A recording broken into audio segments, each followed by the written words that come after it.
Assalamualaikum warahmatullahi wabarakatuh. Selamat pagi Bapak Ibu semuanya.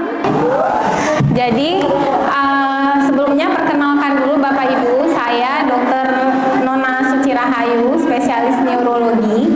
Kalau Bapak Ibu masih agak asing dengan istilah neurologi, jadi neurologi itu adalah spesialis saraf ya Bu ya. Jadi kalau dulu namanya SPS, kalau sekarang namanya SPN. Jadi semua hal-hal yang menyangkut dengan persarafan itu saat ini yang menangani dokter spesialis neurologi.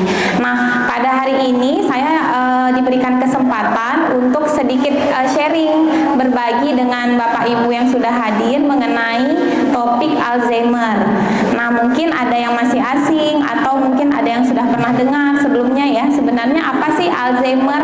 Kalau kita di masyarakat bilangnya biasanya pikun, atau kalau ada yang lebih keren lagi biasa bilangnya demensia. Jadi demensia, pikun, Alzheimer itu sering dipakai istilah untuk menggambarkan seseorang yang gampang lupa, mudah udah naruh barang sesuatu di mana terus lupa, nggak tahu lagi di mana.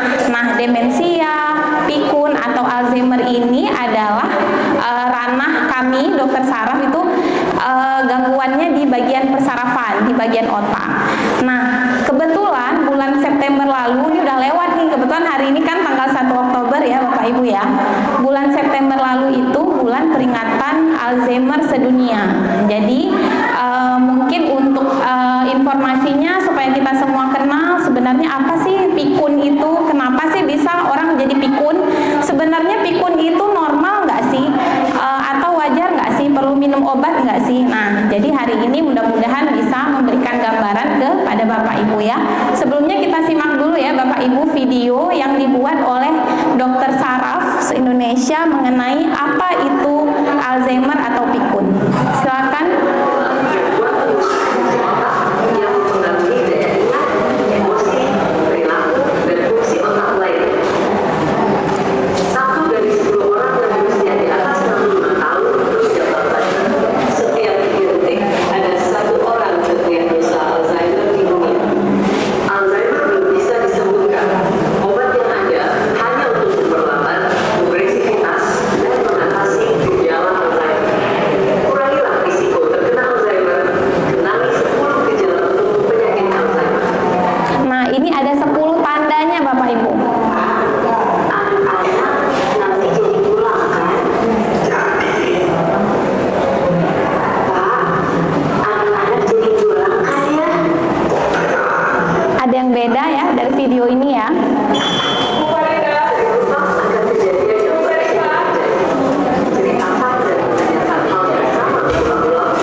Jadi sering nanya berulang-ulang Bapak Ibu, udah nanya tadi taruh barang di mana ya?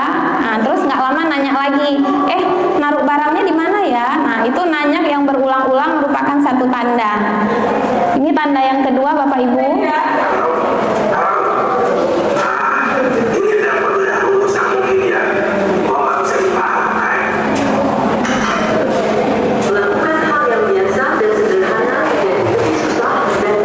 Biasanya bisa makan nasi sendiri dengan gampang, tapi orang yang udah ada tanda Alzheimer makan nasi pun kadang dia bingung ya mau makan tangan kanan atau tangan kiri. Jadi aktivitas harian yang biasa dia kerjakan dia jadi bingung. Itu tanda yang kedua. Next.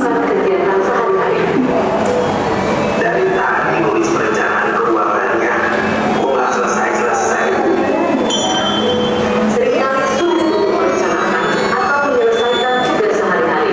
Bingung cara mengatur keuangan, bahkan bingung cara menghidupnya. Nah, satu lagi juga tanda kalau orang yang udah ada tanda pikun atau demensia ini susah kalau masalah mengatur keuangan. Jadi biasa orang-orang tua yang udah ada tanda pikun ini kita kasih uang misalnya 50.000, dia bingung nih kembaliannya berapa. Susah dia memanage keuangan atau bahkan membuat perincian sesuatu yang lebih runut atau lebih sistematis. Nah, jadi orang Alzheimer terganggu fungsi tersebut ya. Next. Disorientasi waktu. Nah, lupa waktu, lupa tempat. Ini juga mungkin sering ya kita jumpai. Ke pasar. Disorientasi tempat.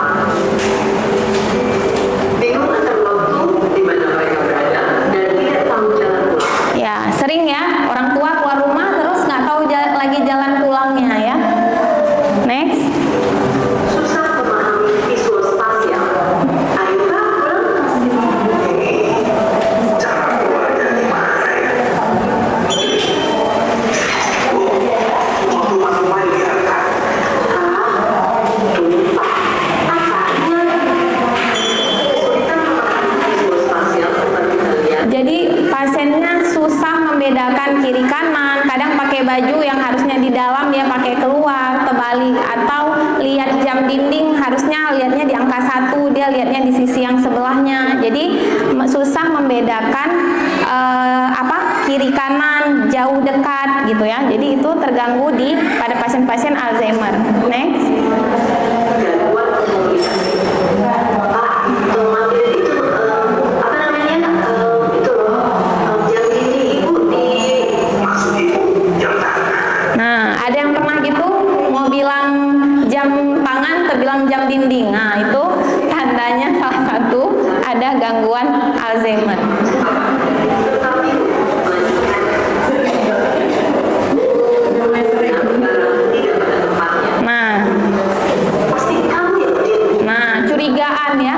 Ini barang saya, duit saya hilang nih 2.000 di atas meja. Ini pasti ada yang ngambil. Nah, curigaan ya. Padahal naruh barangnya salah tempat gitu ya. Sehingga berdampak terhadap orang-orang di sekitar.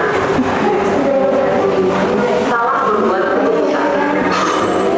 Ini mas uangnya Kebanyakan belajar itu cuma 20.000 aja. Nah, itu juga ya. Jadi kalau orang Alzheimer jangan kasih uang banyak-banyak, nanti bingung. pakaian tidak sanksi atau berbalik dan lain sebagainya. Menarik diri dari pergaulan. Kondisi sih. Lalu Nggak mau berbaur ya dengan orang lain, misalnya dengan keluarga lagi rame-rame, dia cenderung menyendiri. Nah, itu bisa jadi salah satu tanda. Menarik diri dari pergaulan dengan atau tanpa alasan yang jelas. Tidak memiliki inisiatif untuk melakukan aktivitas yang biasa dinikmati. Cenderung diam saja atau perubahan perilaku dan perilaku. Nah, ini tanda yang terakhir. Pasiennya jadi gampang marah Bapak Ibu atau gampang sedih. Dulu aja bilangnya enak, Ya. bilangnya asin. Cinta lagi sama ibu. Nah, ya, gampang marah, gampang sedih. Jadi moodnya labil ya. Jadi bukan anak-anak remaja aja yang moodnya labil. Kalau lansia bisa labil juga moodnya ya. Oke, mungkin untuk itu udah dulu videonya. Jadi Bapak Ibu yang perlu kita sharing pada hari ini sebenarnya apa sih demensia itu? Nah, demensia atau kita biasa kenal dengan istilah pikun adalah suatu kumpulan gejala. Jadi ada banyak gejala yang disebabkan karena adanya penurunan fungsi otak, ya. Jadi adanya penurunan fungsi otak. Jadi yang perlu Bapak Ibu ketahui bahwa otak kita itu memiliki banyak fungsi Bapak Ibu. Di bagian depan, otak depan itu untuk memori, untuk perilaku, untuk mengambil keputusan, untuk emosional, kita mudah marah, mudah sedih, itu semuanya diatur oleh otak depan. Otak samping itu semuanya untuk mengatur bicara. Jadi kita bisa paham nih, ada orang yang ngomong sama kita, oh ini dia sedang bicara apa, sedang bahas apa, nggak maksudnya nyambung ya. Ada orang-orang kadang kita ngomongnya A, jawabnya B, nggak nyambung ya. Jadi yang mengatur supaya bicara kita itu tetap nyambung adalah otak di bagian samping. Nah, kalau otak di bagian belakang itu fungsinya lebih ke keseimbangan sama ke penglihatan. Jadi semua fungsi-fungsi otak itu dapat terganggu. Nah, pada Alzheimer yang paling mencolok, gangguan fungsi otak yang terganggu adalah di bagian memori Bapak Ibu. Jadi makanya seringkali orang-orang dengan demensia itu yang paling baru ketahuan tuh adalah waktu dia mudah lupa. Terkadang pasien-pasien demensia atau pikun ini dia udah punya tanda sebelumnya. Mungkin dia gampang sedih belakangan nih atau gampang marah. Kadang kita mikirnya, alah caper tuh, paling dia mau ini cari perhatian aja. Tanpa kita sadari, ternyata perubahan emosional, perubahan perilaku dari orang yang sudah ada potensi demensia itu merupakan salah satu tanda awal. Ya, jadi nggak harus orang demensia itu mudah lupa langsung. Kadang dia mudah tersinggung dulu, gangguan perubahan perilakunya dulu, baru jatuh ke gangguan memori. Yang paling penting Bapak Ibu, yang paling penting pada demensia ini adalah gangguan fungsi otak itu harus mengganggu aktivitas harian.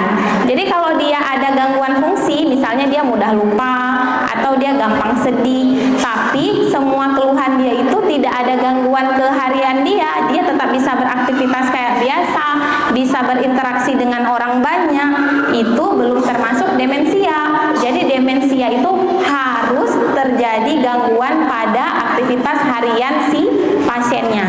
Jadi gampang ya, orang yang dikatakan demensia atau pikun, selain ada perubahan penurunan fungsi otak, gampang lupa, gampang sedih, cepat marah, terus naruh barang suka salah-salah, harus disertai dengan terganggunya fungsi dia sehari-hari. Kalau belum terganggu, kita belum katakan demensia.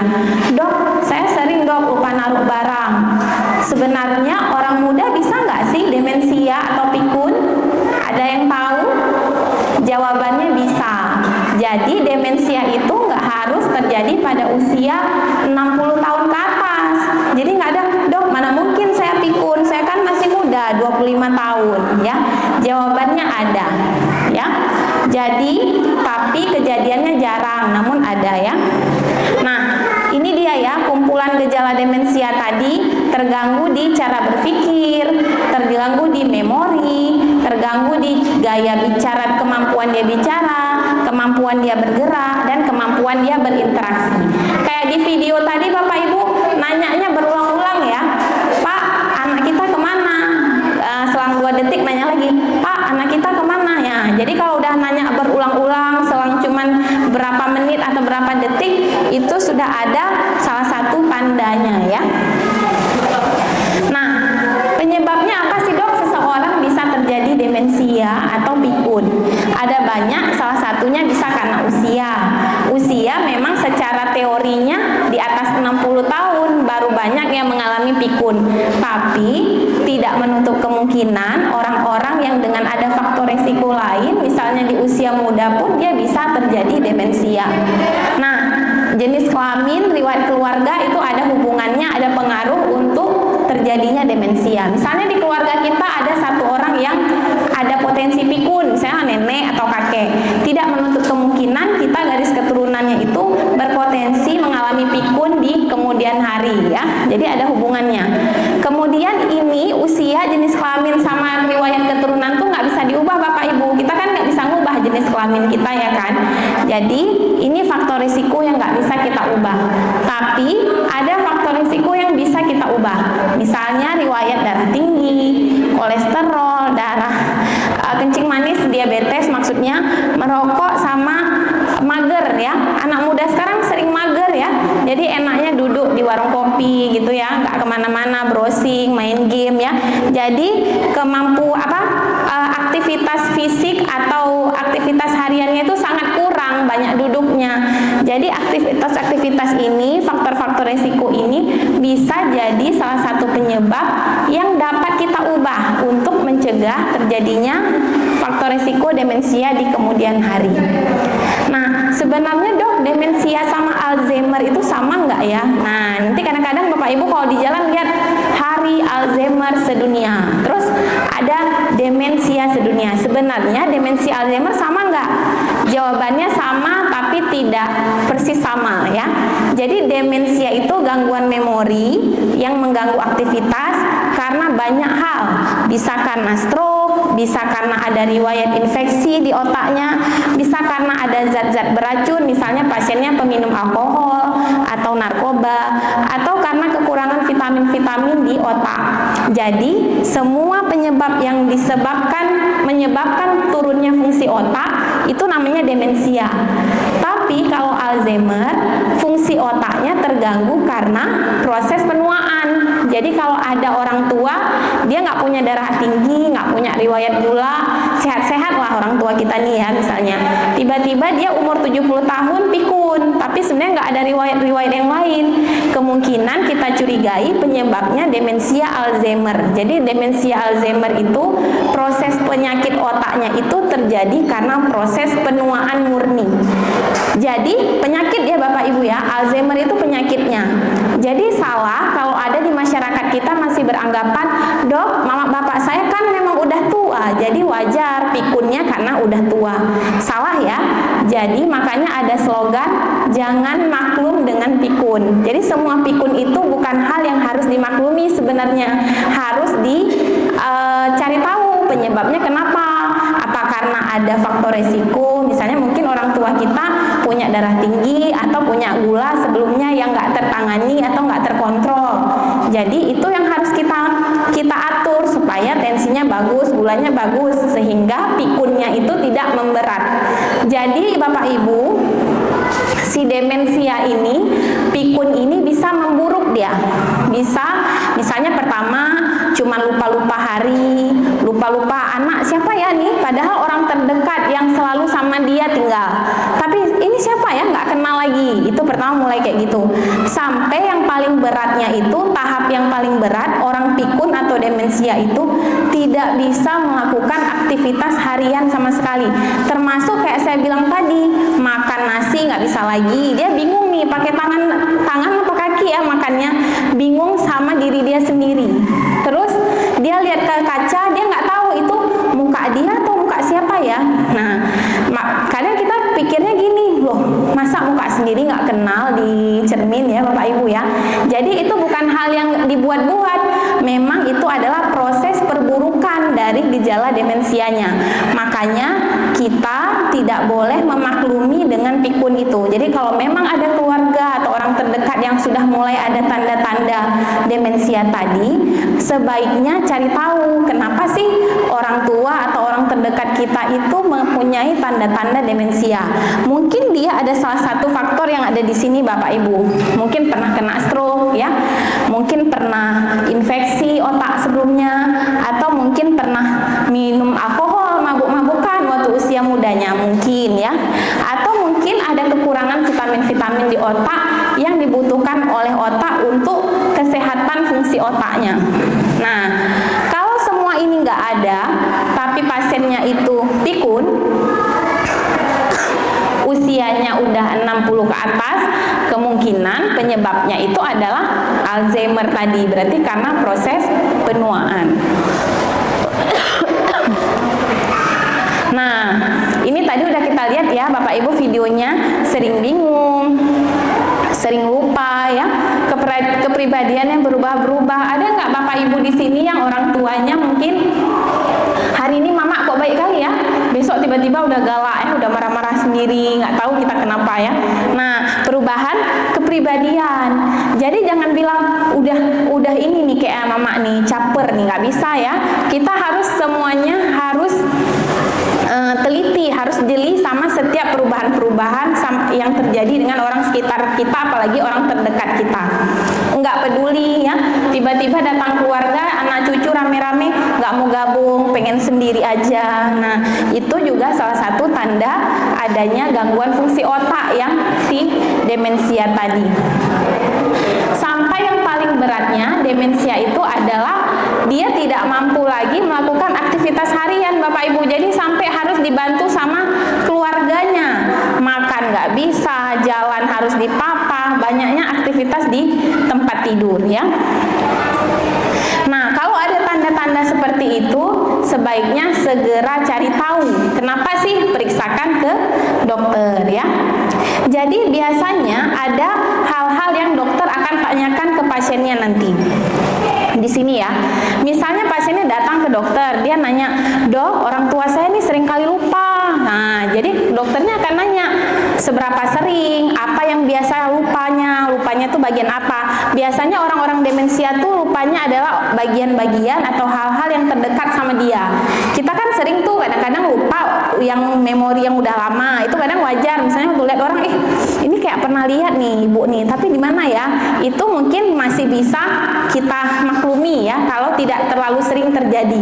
Tapi lupa pada orang demensia, lupanya tuh sering dan berulang-ulang, bahkan memori yang harusnya itu dekat dengan dia. Jadi misalnya kayaknya padahal kemarin tuh baru jumpa 2 hari yang lalu sama bapak ini, tapi baru 5 menit kemudian kita tanya, dia nggak ingat lagi ya. Itu harus kita tanyakan bentuk lupanya tuh seperti apa. Kemudian afasia. Jadi pasien-pasien demensia tuh kadang-kadang gejalanya seperti yang di video tadi Bapak Ibu. Mau bilang jam dinding atau jam tangan, terbilang jam dinding. Tolong ambilin tuh jam dinding saya. Sebenarnya dia mau bilang jam tangan. Jadi kebalik-balik ya. Tolong ambil sepatu, padahal dia mau bilang baju. Jadi itu merupakan salah satu gangguan dari berbahasa pada orang-orang yang demensia. Kemudian apraksia, nggak bisa kancing baju sendiri. Kalau mau kancing baju minta tolong sama orang terdekat, atau kancing bajunya salah-salah. Kadang yang kancing bawah dikancingin ke atas, kadang baju yang di sisi dalam dipakainya terbalik. Itu sering. Jadi kalau ada lihat keluarga atau mungkin orang tua kita sendiri sudah ada tanda-tanda yang nggak begitu kentara ya, kita kan terpikir mungkin silap aja nih, salah pakai baju gitu ya. Kalau itu sudah terjadi berulang-ulang, sebenarnya itu sudah menjadi satu alarm ya, tanda lampu kuning. Hati-hati, harus cari tahu kenapa sih orang tua saya sering mengalami gangguan seperti ini. Kemudian kesulitan dalam menggunakan peralatan makan. Garpu misalnya dipakai untuk makan, biasanya kita kan sendok gitu. Jadi terbalik-balik itu merupakan salah satu tanda. Agnosia, padahal anak itu selalu tinggal sama orang tua nih, tapi pada pasien-pasien dengan demensia dia lupa bahwa itu adalah orang atau keluarga yang selalu biasa tinggal dengan dia serumah. Nah, itu juga salah satu tanda. Disfungsi eksekutif. Nah, kadang-kadang orang tua kita kan misalnya pegang uang nih mau belanja, itu dia nggak tahu mau ngasih uang mana, uang yang 50.000 atau uang 100.000. Jadi manajemen keuangannya terganggu, manajemen ngambil keputusannya dia terganggu. Jadi nggak bisa ngambil keputusan lagi. Kalau ada orang tua yang seperti itu, berarti gangguan fungsi eksekutifnya sudah terganggu. Jadi jangan misalnya kita tanya, umpamanya nih nenek-nenek kita umur 70 tahun, kita tanya pendapatnya yang berat-berat gitu ya. Nah, itu pada pasien-pasien dengan demensia susah ngambil keputusannya karena memang pada dasarnya sudah ada terjadi gangguan di situ, kesalahan ambil pendapat gitu ya. Nah, kemudian yang paling beratnya itu adalah kecacatan. Jadi bukan hanya pasien stroke Bapak Ibu yang mengalami kecacatan. Kadang kan kita pikir orang tua saya nggak ada stroke dok, makanya kan nggak mungkin lumpuh gitu, nggak mungkin cacat ya, bisa aktivitas harian harusnya. Tapi tidak selamanya. Bahkan pasien-pasien dengan demensia saja dia aktivitas hariannya bisa terganggu, bisa cacat, dia nggak bisa melakukan aktivitas apapun. Oke, gimana sih dok cara mencegahnya kalau kita punya keluarga atau mungkin orang terdekat yang ada kemungkinan nih demensia ke depannya? Caranya adalah harus sering melakukan interaksi. Jadi mungkin ada keluarga kita, orang tua kita yang punya riwayat darah tinggi, punya riwayat diabetes. Kan kita tahu tadi darah tinggi, diabetes, penyakit jantung merupakan salah satu penyumbang terjadinya demensia di kemudian hari. Cara mencegahnya supaya nggak demensia gimana dok? Sering berinteraksi. Jadi otak kita ini nggak boleh dibiarin Bapak Ibu, jadi harus dilatih, diajak ngobrol, diajak cerita ya. Jadi biar terasah lagi tuh fungsi memorinya. Terus misalnya ada tetangga atau ada forum pengajian, ikut pengajian ya. Itu salah satu usaha untuk mencegah terjadinya pikun tadi. Kemudian bermain game. Di sini contohnya dibuat bermain catur ya. Bermain game apa aja? Ngisi teka-teki silang, misalnya beli buku TTS ya, yang dulu ada buku TTS yang di warung-warung itu, beli sambil duduk ngisi kan, otaknya kan dilatih tuh. Atau main game ya, main game-game di HP juga boleh. Itu salah satu latihan otak. Kemudian memainkan alat musik, mungkin dulu orang tua kita ada yang ahli main musik, main piano atau apa. Nah, itu salah satunya bisa melatih atau mencegah terjadinya demensia di kemudian hari. Intinya nggak boleh didiamin Bu, walaupun tua, nggak banyak aktivitas, otak kita tuh harus tetap kerja ya. Walaupun nggak berat-berat, misalnya nyelesain soal matematika, nggak masalah, tapi ya interaksi misalnya ya, ikut pengajian, dengar ceramah, itu kan kita berpikir ya, jadi fungsi otaknya tetap terasa. Kemudian yang lainnya olahraga Bapak Ibu. Kalau olahraga itu mutlak ya, bukan orang-orang dengan demensia aja untuk mencegah demensia saja. Semua penyakit secara garis besar itu pencegahannya adalah dengan rutin berolahraga. Misalnya jalan pagi ya, asmara subuh ya Bu ya, jalan 15 15 menit ya, jalan biar rileks lagi. Kemudian makan yang sehat. Nah, jadi makannya udah mulai diatur, yang berlemak-lemak kurangi ya. Kemudian menghindari asupan garam yang tinggi. Kalau misalnya ada diabetes, hindari makan yang terlalu manis ya. Dan kalau pada laki-laki, misalnya bapak-bapak atau kakek-kakek kita, udah bisa kita edukasi kayak jangan merokok lagi gitu ya, atau jangan dihisap pip bakung lagi ya. Bakung itu tembakau ya kan. Nah, itu udah bisa kita edukasi ya. Kayak mana sih misalnya kita punya keluarga yang ada potensi demensia ini. Kita sebagai keluarga itu apa yang harus kita lakukan atau bisa kita lakukan? Nah, salah satunya adalah tetap kasih dukungan ya.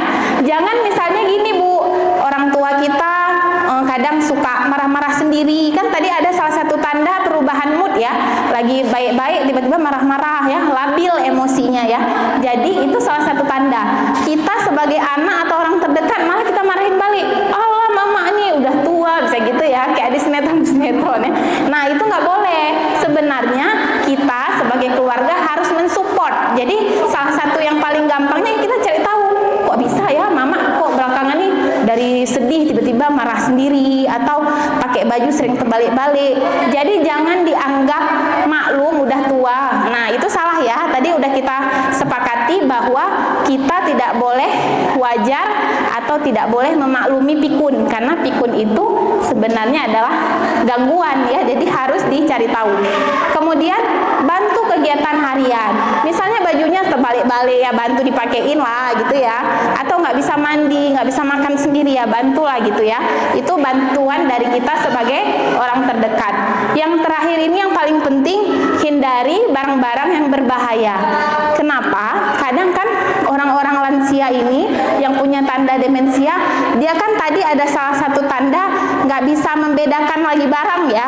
Garpu dia pakai untuk nulis misalnya ya, atau pisau mungkin dia pikir untuk makan, padahal pisau kan untuk memotong. Jadi barang-barang yang berpotensi berbahaya, dengan jika kita tinggal dengan orang serumah dengan orang yang demensia, itu sebaiknya dihindari ya, dipisahkan jauh-jauh dari si pasien. Karena itu tadi, bukan karena dia mau bunuh diri karena dia depresi, bukan, tapi karena dia kadang-kadang bingung nih, ini alat apa ya, dia coba-coba, rupanya barangnya berbahaya gitu ya.